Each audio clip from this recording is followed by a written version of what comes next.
dozens of players whose sons followed in their NBA footsteps for at least one game.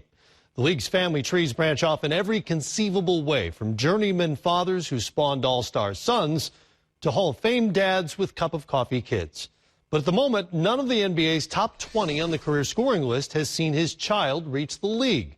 Shareef O'Neal has a chance to change that.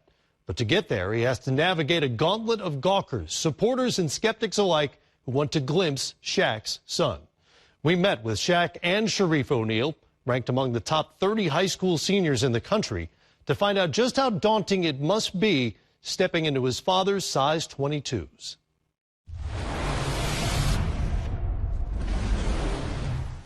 Get on the block. One bounce, you are O'Neal. You're not going to get two bounces. They're coming quick. Demand it, demand it. Bang it, bang it. Punisher at the rim. There you go.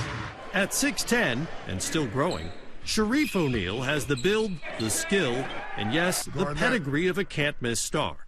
And yet, both he and his father say a life in hoops was never a certainty. I try to stay out of his way and let him figure it out, because I tell him all the time, we don't need basketball. We need lawyers. We need doctors. We need hedge fund people in our family. We need people that can do stuff like that. I've always liked basketball, but I always like watching it more than playing it. Now it's the other way around. Before the potential pro emerged, the fan, born 5 months before the first of his father's 4 NBA titles, had an incredible run. I remember from Miami on, instead of watching the games, I was usually in the family room playing with the other kids. But Phoenix, I was always watching the games. Celtics and Cavs, I was always watching the games. It was me and my older brother, Miles. And LeBron came up to us, and he was like, watch this. And he stole the ball and then dunked. And then he looked at me and my brother, and that's probably my best memory. When I was younger, I didn't know what was going on. I thought people were taking pictures with him just because he was tall. As I got older, people were just like, oh, you're Shaq's son, can I have a picture with you? And I just never understood why they wanted a picture. Not only does Shareef get it now, it was the attention an internet highlight video brought him that raised his interest in the game. Suddenly, wherever he played, gyms were packed. As I actually like the way that felt when I was playing. I like the attention I was getting from my family. I always had a little bit of skill, but then that was the first time they saw me play in a real competition AAU game, and I actually kind of like playing basketball. I like making people around me feel good, and that's when I fell in love with it. The game reciprocated, and soon the same blue blood programs who recruited Shaq in the late 80s were after Shareef.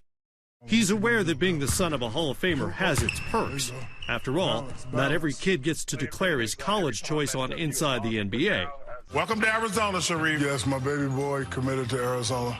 I'm a proud father. Arizona, I love the school. The staff treats me like family. I went on a visit. But there is a price to pay for Shareef's hoop heritage. You think Shaq is big? Try getting out of his shadow. He has a gift and a curse.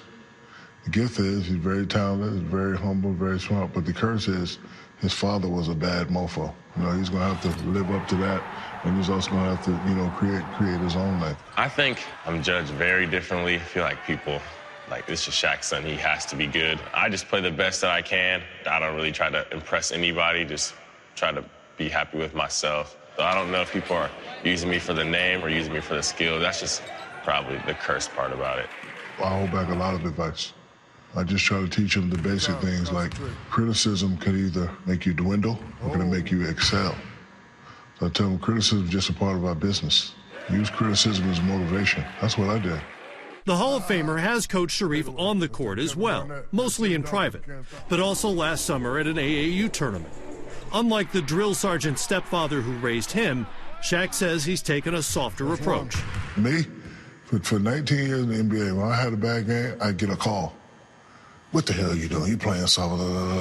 I don't do that with him. If he has a bad game, just say, hey, man, can't have 2 bad games in a row. I have to adjust to each child. The next one I'm teaching is called the Kevin McHale. You know who Kevin McHale is? No. What? No. Say it again? I don't know. That's your homework today. That Kevin McHale move took me about 7 years to master. I just taught him that today. Oh, got him. Yes, bang. I do something that is legendary. I'll show you. Come here. Shareef, we had a tournament in Las Vegas. This is my first time coaching. We won the AAU championship. Bend down. So when I make a mistake and I know everybody's looking, this is how I talk to my kid. Got to get some rebounds, all right? and it works. He does the fake yell thing, and people that can't hear him think he's actually yelling, but he's like, you're doing good even though you're not having your best game. Just keep going. I mean, that kind of talk, he used to yell at me, but I feel like when he yelled, I wasn't in my game. But now since he talks, I can just focus. When he's not coaching, Shaq's presence at a game isn't hard to detect. In fact, there's no ignoring it.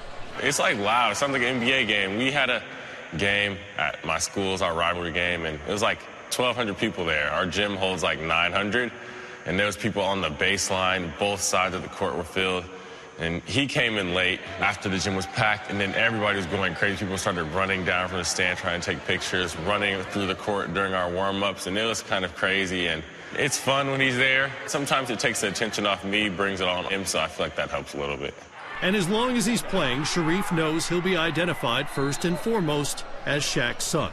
If he sticks with it and, fulfills his dream, I'll be a happy dad. If he doesn't make it to the NBA, I'll still be a happy dad because we will always have something to fall back on. I will always stress education. I see people comment on my stuff like, oh, he's only considered this good because he's Shaq's son. So I want people to just say that I earned what I did in the league. I'm making it like a promise that I'm going to do a lot of damage in the league and do anything I can just to be the best I can be. So I just want people to tell me that I earned it.